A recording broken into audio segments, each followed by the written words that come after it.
We are Hillwood. We are Topper Nation News, and we are your source for information here at Hillwood High School. Speaking of source, the word of the day today at Hillwood High School is source, which is a person or place that can give certain information. Oh, to let you guys know, it's a pep rally Thursday. And you cannot attend the pep rally if you had ISS, OSS, or if you do not have your student ID. It's also an open house next Thursday, 6:30 to 8 p.m. All right, we're going to talk about the Hillwood girls soccer team. They had a soccer game yesterday here at home versus MLK High School. They lost 3-1. It was a tough loss, but we'll get them next time. What happened with that bad man, Chris? Floyd Mayweather beat Conor McGregor in the 10th round, TKO, to move to 50-0. We're giving him the best boxing record in boxing history.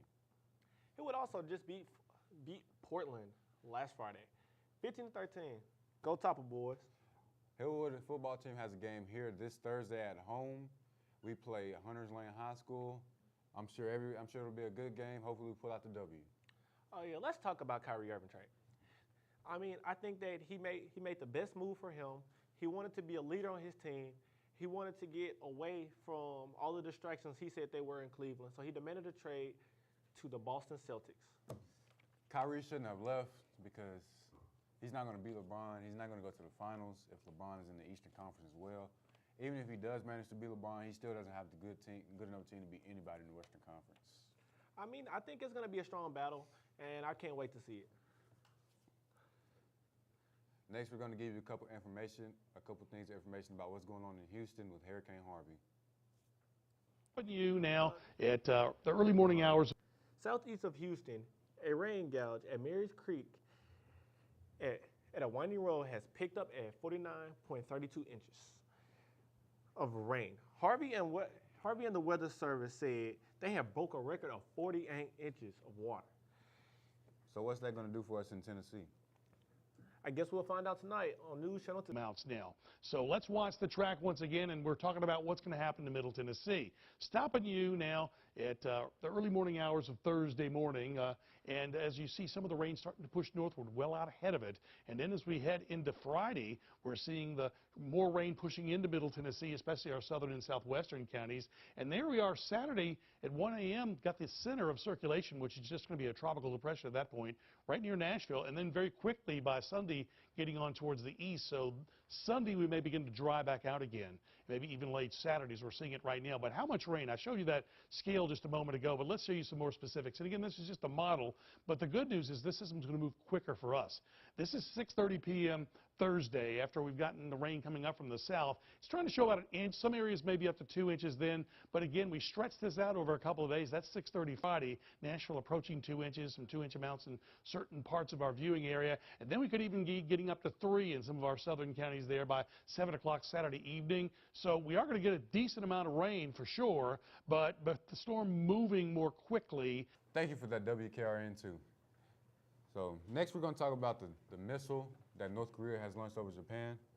North Korea carried out one of its most provocative missile tests in recent years early Tuesday morning, hurling a ballistic missile directly over Japan that prompted the government in Tokyo to warn residents in its path to take cover. Public television programs in Japan were interrupted with a rare warning screen announcing the missile's flight over the country.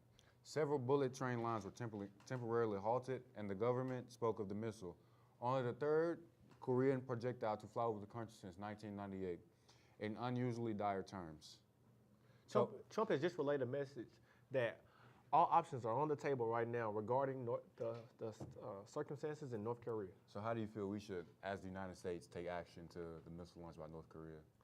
I think that we shouldn't retaliate starting war. I think that we should find a peaceful way to go about everything and figure out the best way and the best situation to put ourselves in to make their country better and our country better without everything relating to war.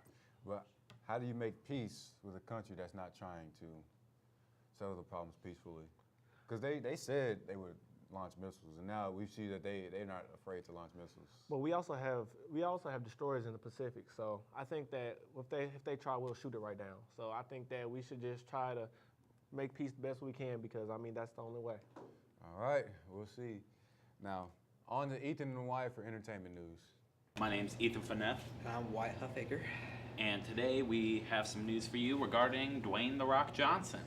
who was reportedly killed in a stunt accident while filming the next Fast and Furious movie. However, this is a complete hoax. It is fake. He's still alive and well. The Rock even went on Twitter to reportedly thank his fans for all the love and support they gave him. He's so happy to have such a passionate fan base that cares about him so much. And he is saying that he will take great delight in his next few projects, knowing that his fans are so passionate about him. So you don't have to worry. He'll be in the next Fast and Furious movie. And then many more projects to come. In latest news, we're going to talk about Matthew Stafford with his 5-year extension. Yeah, let's get back to it in Detroit. Let's get it, Chris. Well, Matthew Stafford just signed a 5-year deal worth $30 million per year with $60 million guaranteed, which will make him eventually the highest paid player in the league. So we're talking $150 million. How you feel about that? He's not worth it at all. I mean, he's a great player, but he's just not worth $150 million per year because he's not changing their team. I mean, they could be a lot worse, but they're not making much improvement. They're not going to beat Green Bay at all. Or I don't see him making noise in the Super Bowl or the playoffs. I think right now it's hard to find a quality quarterback in this day and age. Somebody that can really do their job, they can throw it on the money or lead that receiver to the precise spot.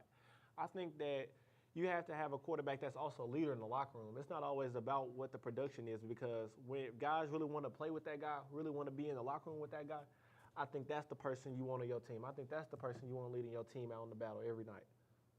Well, you might be right about that.